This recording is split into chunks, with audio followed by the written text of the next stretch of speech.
Hey everyone, Mortorcus here. So today I want to talk about digital card games versus physical card games. Just to preface this a little bit, I am a long-term Hearthstone player. I am definitely a little biased towards the digital, and that's kind of what I'm going to be arguing towards, is that digital is better than physical. But it's still a discussion, and I obviously understand that there's pros and cons to both. Obviously, physical card games have been around much longer than digital ones. This whole digital card game thing started to come about very recently, and it's kind of blown up in a big way. Digital card games are a very big market these days. But this whole physical versus digital thing was a conversation that I was having with some of my friends in the past, not too long ago. Some of them are very interested in the Pokemon TCG, and we also had this phase where we were all getting very hyped about Yu-Gi-Oh! And all that.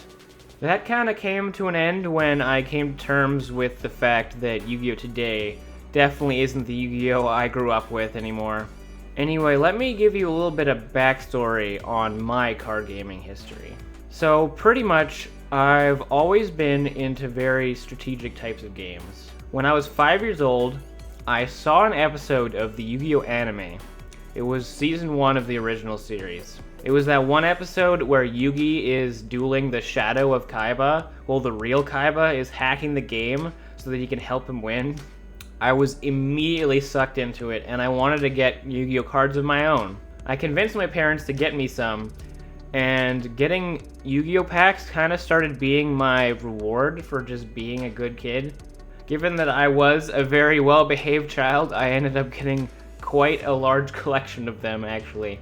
If you're someone who played Yu-Gi-Oh! Back when it launched, you would be aware of the fact that the game was super basic back then. Almost every card was just attack and defense stats. They were all normal monsters, and they didn't have any effects really, except for a very few amount of cards. Which was good, because as a child, I didn't really understand the game super well yet, but I did get very invested in it very quickly. I lost touch with Yu-Gi-Oh! After the original series ended, but I did pop back in once in a while throughout my time growing up, at periods during GX, 5Ds, and Zexal. I did collect a few Magic the Gathering cards when I was younger as well, and I learned how to play the game, but I never really got super into it. Alright, fast forward to 2014 and the release of Hearthstone. I don't remember exactly where I heard about it, but I do remember that it piqued my interest, and once I hopped in, I was hooked.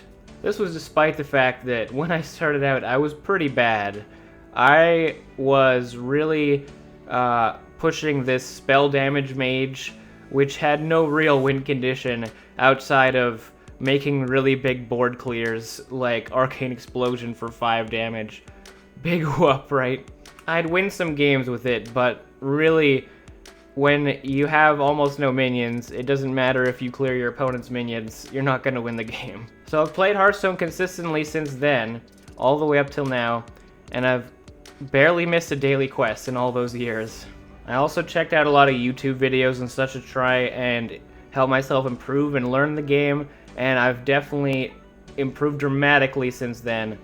Now getting to Legend, I think around 5 times at this point. Hopefully many more times in the future as well. Over the years, I've also tried other digital card games like Gwent, Shadowverse, Duelist, Artifact, Yu-Gi-Oh! Duel Links, and Magic Arena. I found all of them to be fun and interesting, but I haven't ended up sticking with any of them since then. I only have so much time for games, and none of them really were able to keep me hooked. They didn't have the same effect on me that Hearthstone had. Now, Legends of Runeterra has been released in beta, and I've been playing that a lot and enjoying that quite a bit. So anyways, one of my friends had shown interest in Yu-Gi-Oh! And given my history with it, I was super excited to bring out my cards and my collection again and get right back into it. Pendulum and Link Monsters had been added to the game since I had last played, and I had to learn how those worked, and to be honest, I wasn't a fan of either mechanic. I thought they both just served to overcomplicate the game further, which I suppose is what most of the mechanics they add to the game kind of do. But I found pendulums to be very overpowered, and I found links to be a very messy way to indirectly dial back the power level of this game that has been power creeping to an insane degree ever since it's been released. That's kind of a problem due to the fact that they don't have any set rotation in Yu-Gi-Oh! Every card that's ever been released is legal to be played outside of cards that have been put on the ban list. You know, I had always claimed that Yu-Gi-Oh! Wasn't as complicated as everyone thought it was. It was just the cards had a lot of text. But as I tried to help my friends learn the game, as well as my girlfriend, I kind of realized that I was wrong about that. There's timings and rulings and card interactions that can very quickly become very complicated, and there isn't really any way to know about them unless you look it up specifically. So thank goodness for the internet. But given that this was the time when I was already super into Hearthstone, and now that I was playing Yu-Gi-Oh! Again, I really came to see the major differences between the two mediums. The first major thing I noticed is the monetization of it all. Obviously, digital card games are very inspired by physical ones. They both use the card packs. The amount of cards in a pack can vary, but generally speaking, there are different rarities for cards, and a pack will always have at least one rare card. The part where they start to diverge, the digital and the physical, is that physical is just so much more expensive in terms of a per pack basis. The reason is obvious, of course, is that a physical product has to be packaged and shipped, and therefore it should be more expensive than a digital one.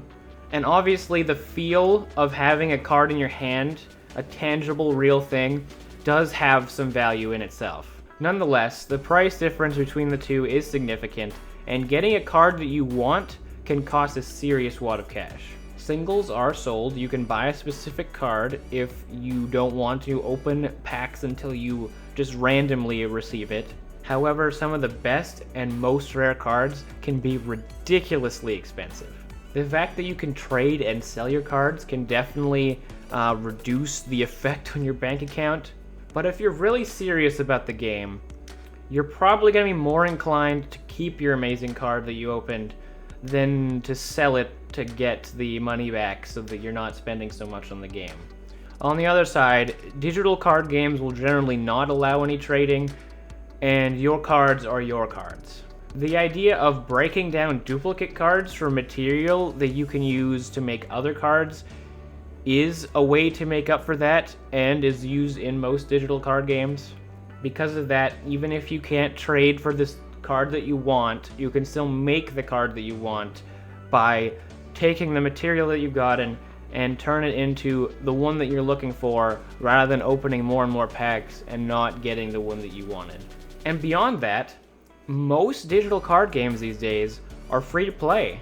Though the cards you begin with aren't very useful, the game does allow you to devote your time in order to earn in-game currency that you can spend on more packs and getting more cards. Because of this, you can play the game for a long period of time, build up a collection without ever spending any money.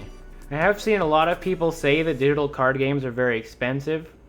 I think that opinion comes from people who play other video games and see a Hearthstone expansion pre-order costing the same amount as a full video game, and they think that's excessive. I see the rationale there. I understand that that makes sense to them, but the thing is that if you wanted to get the same amount of cards in a physical card game, it would cost you a fortune. Also, these people saying that digital card games are super expensive are people expecting to have a full collection of cards, which isn't very reasonable. I don't know if I'm right on this, but I'd say that the idea of having a full collection of every card ever in a physical card game, that seems insane to me. Trying to keep up with every card in every standard rotation, yeah, that's gonna be quite an investment. Though the developers will often try to put enough cards in to pressure players to pay and spend money on their game, you do not need all the cards to have a good time. And a full collection is attainable, not necessary, but also much more affordable than it would be in a physical card game. My own experience with Hearthstone is that I played free-to-play for years, and I managed to get enough cards to be satisfied for a very long time. I believe it was on Goro when that was the first expansion that I felt I wasn't really keeping up, and I wanted to I had the desire to spend some money on the expansion. This is no coincidence. This was when they started doing 2 legendaries per class, and once you have this many more legendaries that you need to collect, it means that you're gonna need more packs if you want to get them all. I love the game. I love trying a lot of different decks. When I see a deck that I want to play and I don't have the legendary that's core to it, I really feel bad about that. So that's why since then I've basically been pre-ordering every expansion. I don't feel bad about it though. I'd say my hours of enjoyment to dollar value is still a great deal in my opinion. Alright, so beyond the monetary thing, my next point about digital versus physical is that digital games are just so much more accessible. At this point, most of them have been ported to mobile, and these days everyone has a phone, obviously. It's not something you really think about a lot of, but when you really consider it, the fact that you have access to your entire collection and you can make decks with them and swap everything around in the collection manager, that is really convenient. When I would make decks with my physical cards, I would lay out every card that I own on the floor. I'd sort them all so that I'd have them in the right places.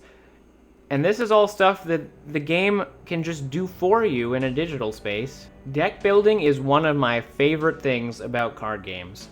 And when you can just pop into a game, try it out, oh that didn't work, switch the cards out, go again, it's just a great way to do it. When you're in a digital game, you can just hop in, get paired up with someone of a similar skill level, or maybe you still need to do some climbing, so you'll be defeating some people as you get closer to where your skill level is at anyways. You can test against a variety of different decks and different players, and this can really help you to figure out what the strengths and weaknesses of your deck is.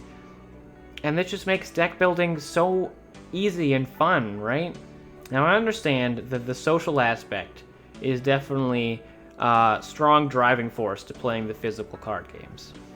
But when you have to go out somewhere to your normal local establishment where your players come together, play with the same local group and that kind of thing, and they're all going to have probably only a handful of decks, and that's all you're really going to be able to play against. It's really not the same kind of a thing, right? It's so much more limiting. It's got its own positives, like you can make new friends and you have a good time, but from the card game perspective, the actual card game experience just seems so much better in a digital space. Beyond that, digital does have its own social experience, which is like streaming and videos like this, right? It's certainly not the same thing, but streaming is such a good platform for games like this. People often say that card games are some of the best things to watch on streams because you can see what the player is doing, you can often hop right into a game and the board is easily understandable. You can be halfway through a game and you'll understand what's going on in the current timeline. And it's really fun to see what the streamer does and think about what you would have done in their situation.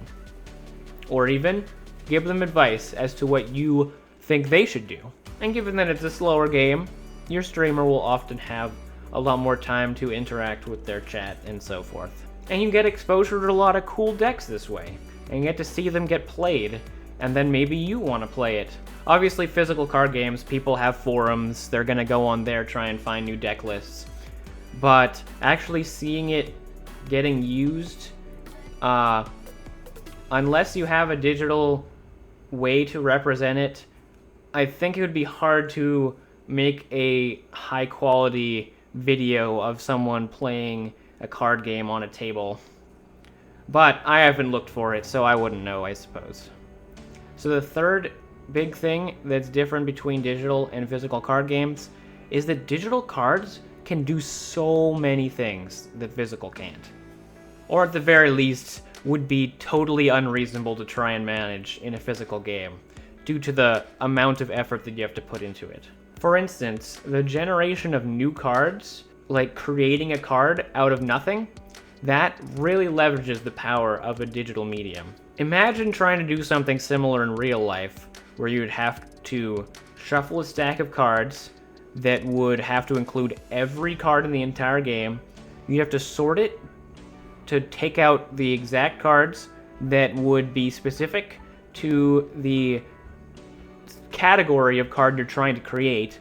Then you have to pull a card from the top and put it in your hand, only to play another card that generates a card right afterwards, have to go through that all again, probably have to sort it into a different manner for this different card, and keeping in mind that every time you pull a card out, you have to put a new copy of that exact card back into the stack, because there always has to be every single card in the game in there. It would just be a totally tedious disaster, and it wouldn't be fun at all. Not to mention your games would take an hour to play. Even something as simple as health tracking would be annoying as hell. I actually heard Day9 talking about how someone had tried to make Hearthstone in real life and had realized that the health tracking is so much work that it's just totally unreasonable. And that's kind of the reason why in Magic you don't have health tracking. Every creature will regain its health at the end of the turn. Otherwise, you'd constantly have to be keeping track of them. It is a thing in the Pokemon TCG, but the thing about that game is there's so many less Pokemon on board, and a lot of the times most decks won't be interacting with the Pokemon on the bench, so you don't have to track quite as much damage versus constant minions being swapped in and out of the board in a game like Hearthstone, right? And now we have cards in Hearthstone like Zephrys the Great, which is just such a cool showcase for how the digital medium can just go so far beyond, where it literally will pick you the perfect card for your exact board situation based on its algorithm assessing the board state and finding out what card would be right for it. Not that it's perfect, it often screws up, as I can attest to, given how many times I've screamed at Zephrys for giving me not the perfect card. But it's still very cool. And that's not even to mention that everything in a digital card game resolves itself. There's no question about interactions, or timings, or rulings. It all just happens automatically. If you want to know how an interaction works, you don't need to look it up. You can just try it, and it'll happen, and then you'll know how it'll happen the next time. You don't need to know the rules when the game knows the rules. And my final thing that's just really great about digital card games is that the developers have the ability to balance the cards whenever they choose. If the meta isn't feeling right, the developers can come in, assess the situation, change some things around, put out a patch, and then everything's fixed, as long as they did it right. I had not even heard the word errata before, but when I came back to Yu-Gi-Oh! And I discovered that some of the cards that I owned had now been reprinted with different text doing different things than the card that I can still read and still has the same text to me, that just doesn't even make sense. I had had this dragon deck for years that had been my favorite deck ever. I had always just kept adding dragons to it over the years. But the main thing that I did with it was I had Future Fusion, and I would play Future Fusion. You put 5 dragons in the graveyard for your 5-headed dragon, and it wasn't really a problem if the Future Fusion got countered, because I would use Dragon's Mirror on the dragons in the graveyard, and then I'd still get it. But they had changed Future Fusion, and now it didn't even do anything until your next standby phase after it had been played, and that's when you show your fusion monster and put the fusion materials in the graveyard. Therefore, if they remove my Future Fusion, it did nothing, despite the fact that the card I still owned had the same text as when I loved it before, and now it did not. And this version was only legal as long as I treated it like it had the text of the newer version. Now maybe this isn't as weird as I think it is, but I think that seems ridiculous. I think I'd rather they just ban the card outright, rather than reprinting it, and some people out there who aren't quite as in touch don't even know that it's been changed. I suppose I can play the game the way I want. If I'm not in a tournament, it doesn't matter. But nonetheless, it bothers me. And maybe that's just because I'm coming from this digital space where making changes to cards is just so easy and normal. In fact, people are often in the player base expecting consistent balance changes to make sure the game is always staying fresh, staying fun, never feeling bad to play. So overall, I think it's clear that I lean towards the digital medium. Maybe if I had had the funds to really get into a physical card game and gotten entangled in the scene, I would have a different perspective. But for the time being, I'm going to stick to my digital stuff. Well, that's it. That's my video. Please leave a like if you enjoyed the video. Comment down below on your own opinions and experiences with card games, whether they be digital or physical. And please subscribe to my channel if you want to keep up with my content in the future. Thank you so much for watching, and I hope to see you guys in the next one.